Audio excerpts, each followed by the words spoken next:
Welcome to A to Z Nursing Vlogs. Here we have another video on the Florence Nightingale's environmental theory. Let's dive into the video.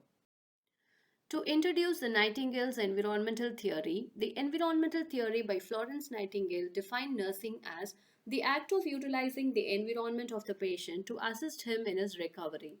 It involves the nurse's initiative to configure environmental settings appropriate for the gradual restoration of the patient's health and that external factors associated with the patient's surroundings affect the life or biologic and physiologic processes and his development. Nightingale discussed the environmental theory in her book Notes on Nursing, what it is not.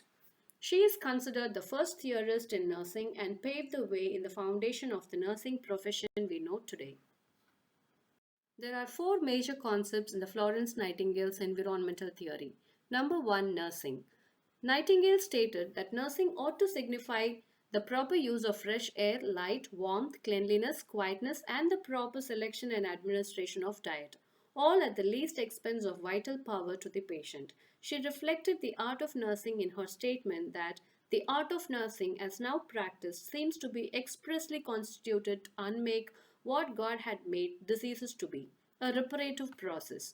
Number two, human beings. Human beings are not defined by Nightingale specifically. They are defined in relation to the environment and the impact of the environment upon them.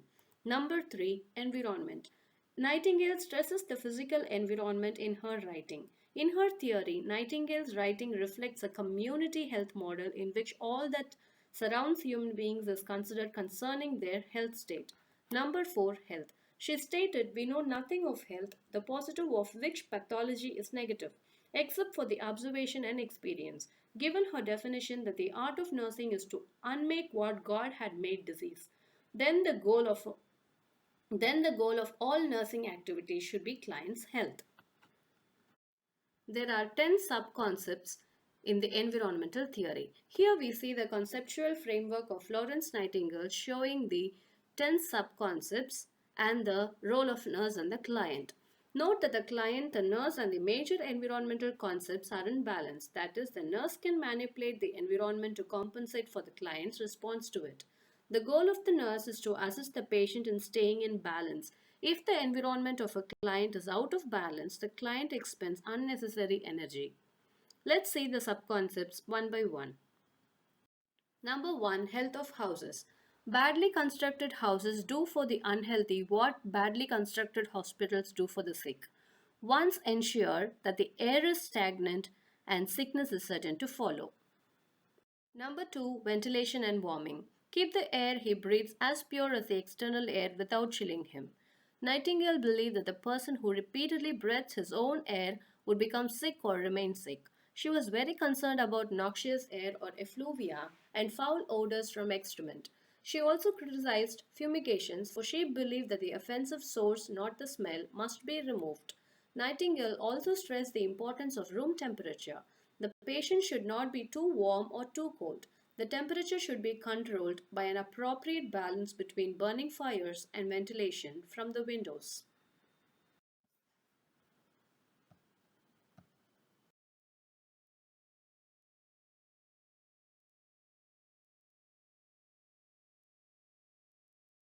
Number 4, noise. She stated that patients should never be walked intentionally or accidentally during the first part of sleep. She asserted that whispered or long conversations about patients are thoughtless and cruel. She viewed unnecessary noise, including noise from the female dress, as cruel and irritating to the patient. Number 5, variety. She discussed the need for color and form changes, including bringing the patients brightly colored flowers or plants.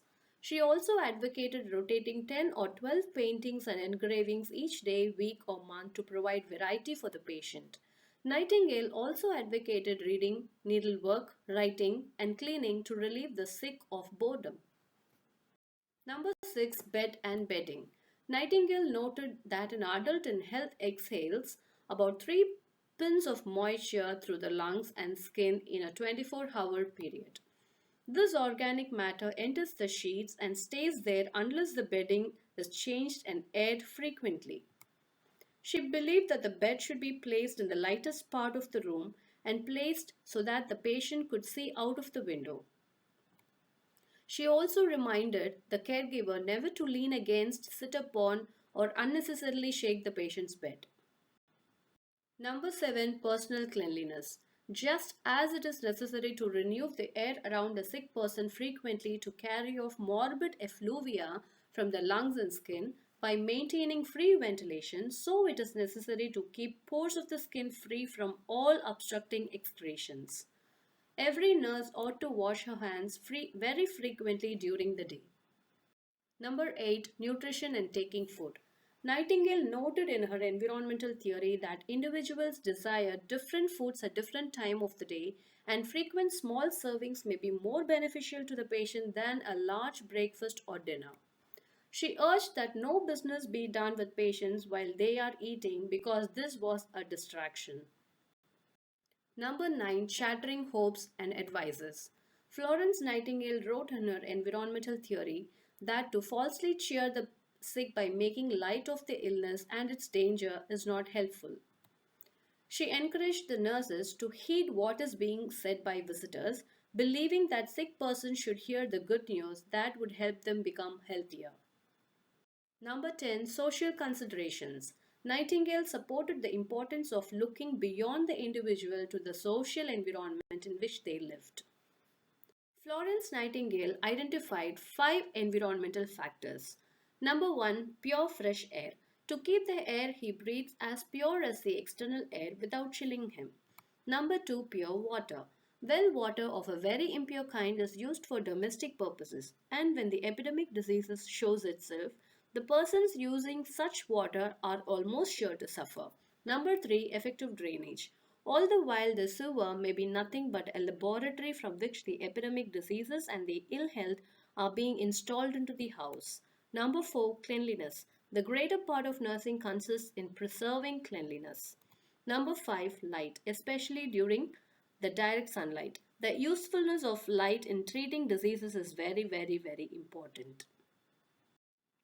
Analysis of the environmental theory. In the era that we are in today, we are faced with environmental conditions beyond what ought to be natural and nurturing. Some of the global environmental issues we have now are global warming, nuclear radiation threats, human-made environmental calamities, and pollution. From these occurrences, Nightingale's models seem to be ideal. Her concepts of providing fresh air to patients is in question with today's industrialization effects. In addition to the analysis of the concepts of ventilation, it is not always beneficial for all clients to have fresh air. Natural air has its impurities which in turn may infect open wounds and drainages such as in burns.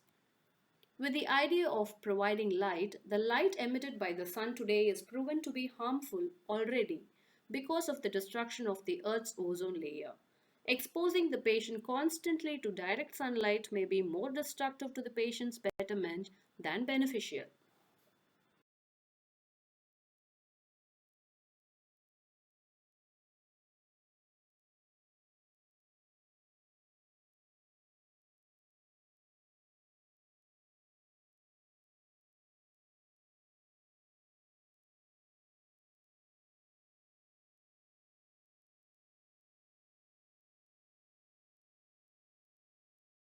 A healthy environment indeed heals, as Nightingale stated. Still, the question now is how our environment would remain healthy amidst the negative effects of the progress of technology and industrialization. Since the applicability of some of the concepts to specific situations today is non feasible, this theory's development is utterly needed to accommodate the changes in the environment that we currently have. Still, above all this, it is very clear that Nightingale's environmental theory is superb as a starting point of a profession's progression and catalyzed nursing improvements. Assumptions of Florence Nightingale's theory. Florence Nightingale believed that 5 points were essential in achieving a healthful house: pure air, pure water, efficient drainage, cleanliness, and light. A healthy environment is essential for healing. She stated that nature alone cures.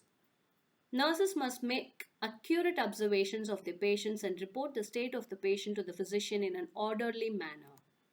Nursing is an art, whereas medicine is a science. Nurses are to be loyal to the medical plan but not service. The strengths of the Florence Nightingale's environmental theory. Florence Nightingale's language to write her books was cultured and flowing, logical in format, and elegant in style. Nightingale's environmental theory has broad applicability to the practitioner.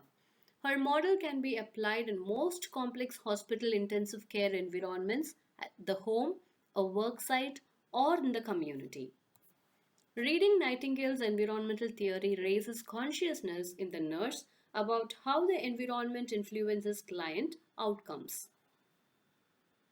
Here we have the weaknesses that we find in Florence Nightingale's environmental theory.